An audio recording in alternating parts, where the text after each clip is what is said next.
Oi pessoal, tudo bom? Passando aqui para mais uma aula de geografia. Nessa semana a gente vai dar início a uma nova unidade temática, um novo capítulo.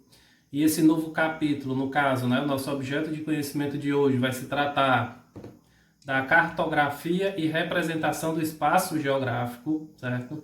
Então é um conteúdo novo, um conteúdo de extrema importância para a gente da geografia e que a gente vai ter um desafio em poder conseguir assimilar isso, né, nesse modo remoto, nesse modo online.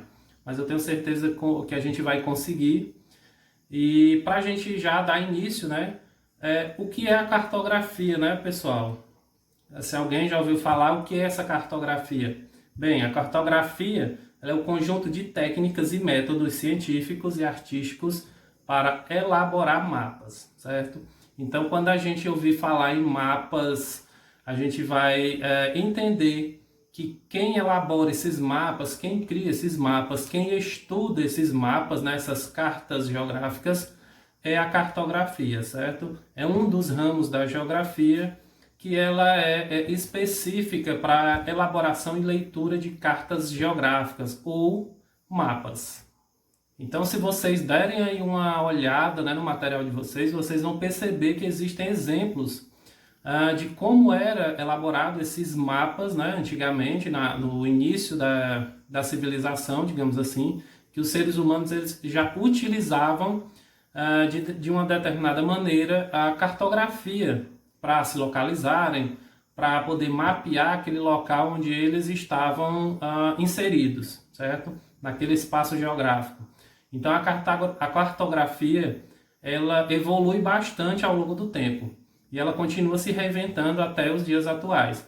Visto é que, se você observar aí no livro de vocês, na página 42 e 43, vocês vão ver mapas, né, cartas bastante antigas, até mesmo na época do Homem das Cavernas, quando eles utilizavam as paredes das cavernas para pintar e desenhar aquilo que eles viam.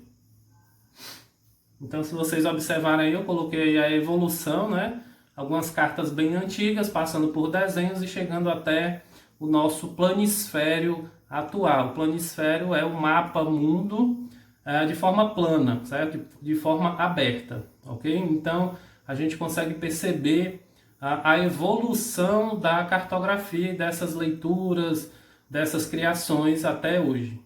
Então, como eu acabei de falar, né, a cartografia ela saiu do desenho mesmo à mão, onde a pessoa pegava uma pedra na época das cavernas, ou pegava uma caneta ao passar do tempo, um lápis. Então, a cartografia ela se foi reinventando. Então, hoje, a cartografia, né, esse estudo, ele se baseia principalmente em coisas modernas, como fotografias aéreas, como imagens de satélites e por aí vai. A nossa própria câmera do celular pode ser uma ferramenta para ajudar a gente a entender o que é a cartografia, certo? E como ela é utilizada.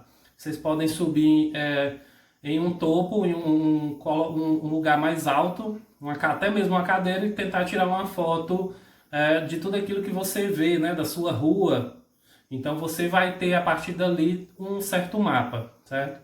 Para construir a sua casa existe a planta e essa planta também é uma forma de mapa, certo? Então a pessoa que elabora passa para alguém que vai construir. Essa pessoa que vai construir tem que saber ler aquele mapa, tem que saber ler aquela planta para poder construir da maneira correta. Isso sim também está inserido na cartografia. Então, por isso, se a gente observar nessa imagem, a gente vai ver que a cartografia e a tecnologia hoje elas andam lado a lado, certo? Existem alguns exemplos dessa cartografia junto com a tecnologia e a gente vai abordar duas delas. A primeira será a questão das fotografias aéreas, certo? Ainda se utiliza a questão das fotografias aéreas. Elas são imagens de uma determinada área de superfície terrestre, obtidas por meio de sensores geralmente instalados em aeronaves, né? Aviões. Hoje nós temos a tecnologia dos drones, né? Aqueles pequenos aviões controlados até mesmo pelos celulares, né? Pelo celular da gente.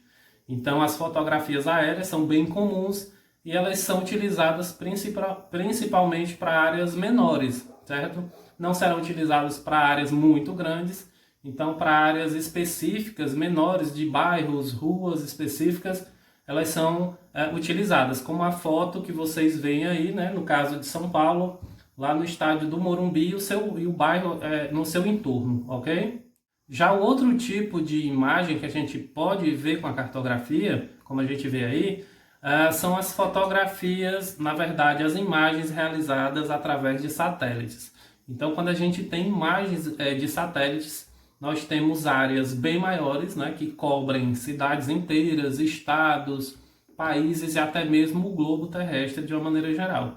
Então, se a gente tem o planisfério, boa parte dessas imagens, né, que a gente vê hoje simultaneamente, ao vivo, na hora que a gente quiser, é só pegar o celular, essas imagens são obtidas principalmente através dos satélites, certo? Então existe uma série de imagens e que formam uma imagem maior, né? É o chamado mosaico. Quando a gente reúne diversos quadros, diversas imagens e forma uma como um todo.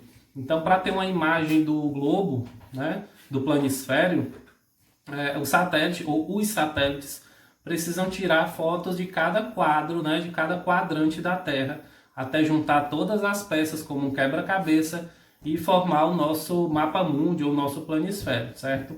Isso se dá principalmente através das imagens de satélite.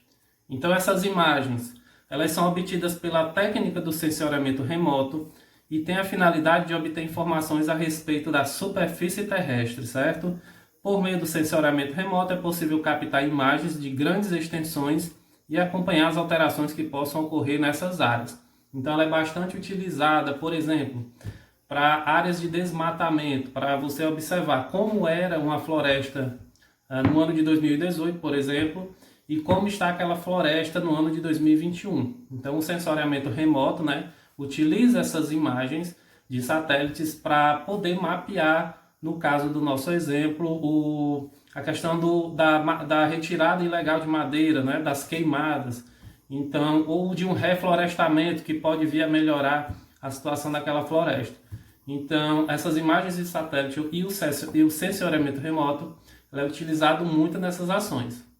Então, se vocês observarem essa imagem que a gente mostra aí da imagem de satélite, a gente, no caso, é a imagem de Brasília, né, capital do Brasil, e ela utiliza, na verdade, ela apresenta aspectos diferentes do que a primeira imagem que eu mostrei, né, a imagem aérea. Ela apresenta, a gente pode perceber os cursos de água, né, os recursos hídricos, a gente pode perceber a questão da vegetação, a questão do relevo, a altura de relevo. Então, é uma imagem muito mais rica de informações, certo? Apesar de ser uma área bem maior. Então, por isso que a gente consegue perceber diversos fatores, diversas características daquele lugar. E no decorrer das próximas aulas, pessoal, a gente vai entender como funciona na prática mesmo a questão da cartografia. Hoje, o nosso conteúdo de hoje é basicamente para fazer uma pequena introdução na questão da cartografia, né, no assunto de cartografia. E nas demais aulas eu vou tentar fazer com que vocês consigam trabalhar a cartografia aí de casa, eu explicando aí vocês tentando fazer aí de casa, tá certo? Então por hoje o nosso conteúdo é essa breve introdução. Qualquer dúvida vocês falem comigo no privado, certo? Eu vou passar algumas questões para vocês, questões simples, só para a gente já dar o pontapé no que diz respeito à cartografia nos nossos estudos e que também é utilizado no nosso dia a dia, tá bom? Então eu espero que vocês tenham entendido e até a próxima aula. Bons estudos!